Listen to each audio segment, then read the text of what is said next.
बोलो बोलो डमरू वाले बाबा की। गेरुआ रंग की साड़ी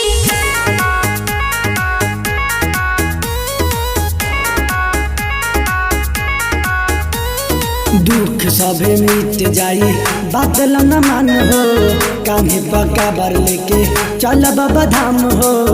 ए चल ना ए जी रुकी ना चलता नहीं। दुख सभे मिट जाई बादल न मान हो, कान्हे पका बर लेके चल बाबा धाम हो।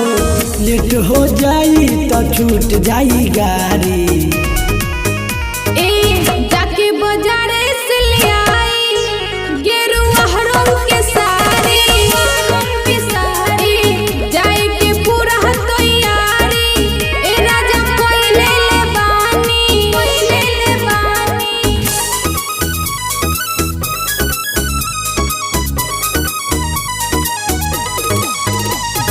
बोला बोला देवघर वाले बाबा की।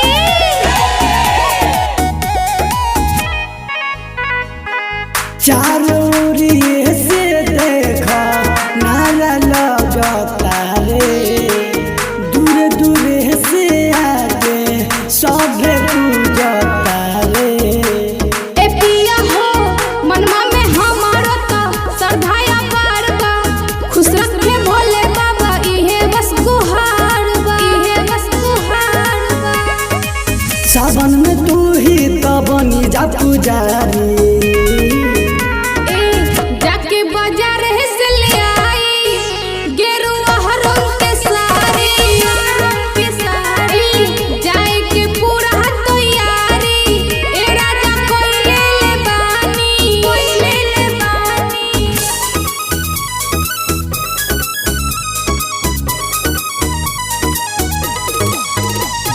बोलो बोलो बाबा गरीबनाथ की।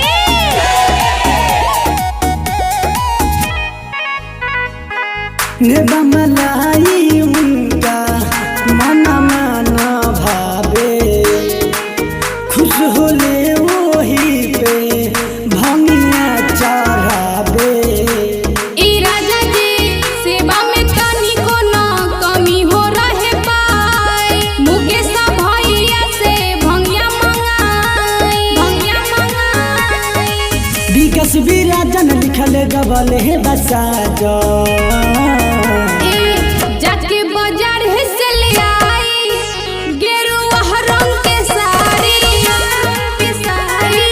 जाए के पूरा तैयारी। ए राजा कोई ले ले बानी, कोई ले ले बानी। Mix by Aparna recording studio Desri Bazar Vaishali.